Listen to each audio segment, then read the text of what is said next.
Hi, welcome to SBR Sports Picks. I'm Peter Loshak. Today is Thursday, June 15th, and we are talking right now with MMA and boxing expert analyst Andreas Hale, our regular guest for all of the boxing and MMA fights that we do. Very happy to have him on every time to give us his insights. Andreas Hale also personally knows a lot of these fighters and personally talks with them, which is a part of the reason why his analysis is so insightful. That's true, Andreas, right? You talk to these fighters on a semi-regular basis, right?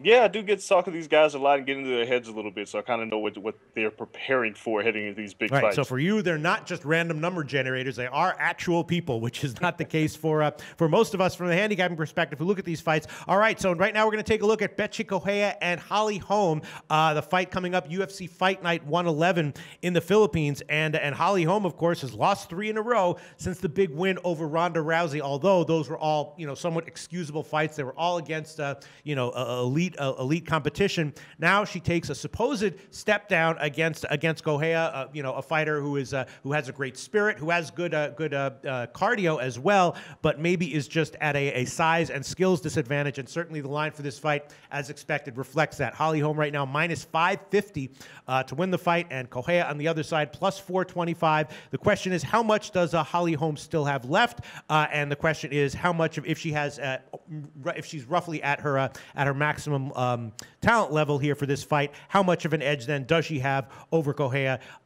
Andreas Hale, what's your take on both those questions? Oh, goodness. It's funny because Holly Holm, her highlight of her career is knocking out Ronda Rousey. If you look at every fight aside from that, there's been nothing great there. There's no special effects. She's a decent fighter. However, Bethe Correia is just a notch below decent, which means Holly Holm has a ton of she has a great advantage in the stand-up, and she take full advantage of Bethe Correia's deficiencies. I mean, Ronda Rousey knocked out Bethe Correia in the first round. And Bethe is going to come to fight. She's trying to win here, but against Holly Holm, no matter how bad you may think her skills may have regressed, she's still, way better than Bethe Correia, and this should be an easy night. You think so, huh? Because I mean, Correia, the one thing about her is she's not going to tire, and she's definitely not afraid to get hit. She's not afraid to get knocked out. So that will bring us to maybe a shot with the under. But so you think that the lines here? Then the other issue is just fine. Holly Holm should be a big favorite, should be a huge favorite, but should she be this huge of a favorite? Minus 550 and Correia on the other side plus 425. You think those odds are right on, or giving Holm a little bit too much credit, or maybe not quite enough? It's actually right on. Holly Holm is at her best when somebody's coming at her, and she's at her best when she's with strikers who think they can strike, but they can't. And I use Ronda Rousey as the perfect example of that.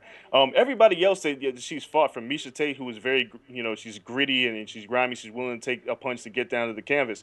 Bethe Correia, on the other hand, she's, when you compliment of her, she has a great spirit, doesn't mean a whole lot in the octagon. So, she's beaten a few of the 4 horsewomen that was Ronda Rousey's crew to get that title shot. But aside from that, she has no notable victory. So this line is exactly where it's at for the type of fight that it is. And Holly Holm's looking to get back on the board with a win. So I'm expecting a finish. All right. Here. So, now let's talk about the total, because the total is interesting. It is a title fight, of course. So it's 4.5 rounds.